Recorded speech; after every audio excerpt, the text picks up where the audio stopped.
The Berlin Conference is one of the most significant events in the history of Africa, which we must never fail to mention when discussing modern Africa. The Berlin Conference, also known as the Congo or West Africa Conference, happened in the late 19th century, specifically between November 15, 1884 and February 26, 1885. This was an age of exploration and occupation of Africa by foreign imperialists. African leaders who dissented were effectively and unjustly disciplined.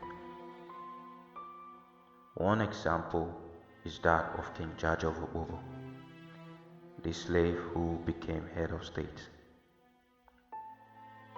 During this conference, the other European powers designated Obobo as British territory, and the British soon moved to claim it.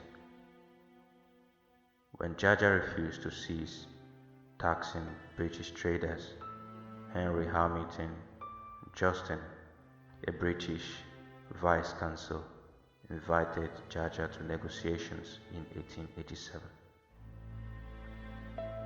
When Jaja arrived, the British arrested him and tried him in Accra, in the Gold Coast, now Ghana. Then took him to London for some time, where he met Queen Victoria and was a guest in Buckingham Palace.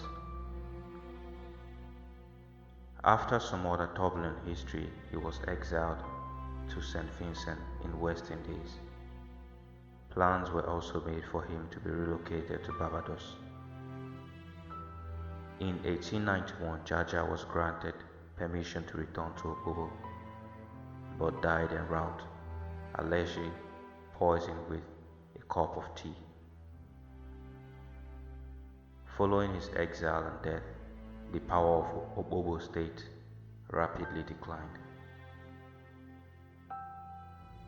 In this episode, we will provide some information about what happened during this period. This was when several European nations and our allies met to regulate European colonization and trade in Africa by splitting Africa amongst themselves after realizing the immense wealth within Africa. This was also an immense struggle to gain control of trading routes such as ports within and around the African continent. Just as we see today, this created a big shift in the world order and the sudden emergence of Germany as an imperial power. Given that the conference was organized by the first Chancellor of Germany, Otto Leopold, Prince of Bismarck, Duke of Lauenburg, popularly known as Otto von Bismarck. He invited 16 diplomats from mostly Western countries for this conference, of which only 2 had ever set foot in Africa and with no black person present.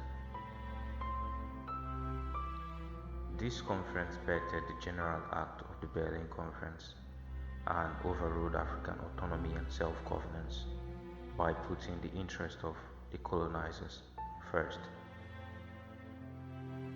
It also served to ensure peaceful exploitation of the African continent by colonizers who controlled regions of the continent, as it was during this period leading to this conference and during the conference that African nations were partitioned to stamp ownership of the various regions. Although the conference was organized by Otto von Bismarck and was held at his palace, Belgian King Leopold II played a major role to trigger the need for the conference.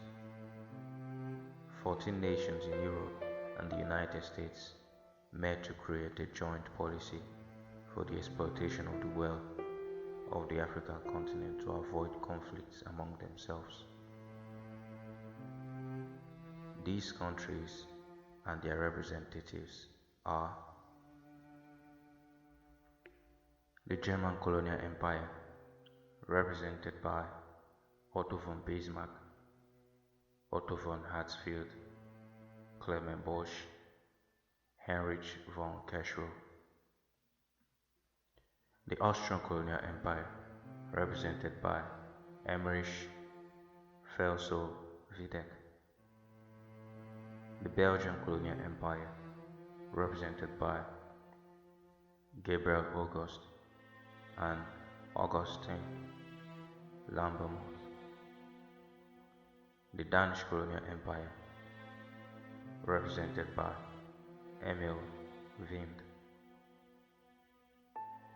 The Spanish colonial empire, represented by Francisco Mary Colom, first Count of Benamar. The territories of the United States, represented by John A. Cashin, Henry S. Sanford. The French colonial empire, represented by Alphonse de Courcelles. The Great Britain, represented by Edward Baldwin Mallet. The Italian colonial empire, represented by Eduardo de Lune. The Dutch empire, represented by Philip van der Hoven. Portuguese colonial empire, represented by Antonio Jose da Serra Gomes and Antonio de Serpa Pimentel. The Russian colonial empire, represented by Pierre Kapnist. The Swedish colonial empire, represented by Gilles Bildt, and the vassal and tributary states of the Ottoman Empire, represented by Mehmed Said Pasha. Amongst all these, the United States reserved the right to decline or to accept the conclusion of this conference. The legacy of this conference is that Africa gets divided up into countries which produce states that are too greedy, too rushed, too tribalistic to live up to any of the humanitarian ideals that were on the books in Brussels Conference in 1889 and the Berlin Conference. Therefore, at independence, Africans were passed over states and not nations. If you have learned something from this video, please subscribe to our YouTube channel and follow our Facebook page to get notifications on episode 2 of this conference. Bye.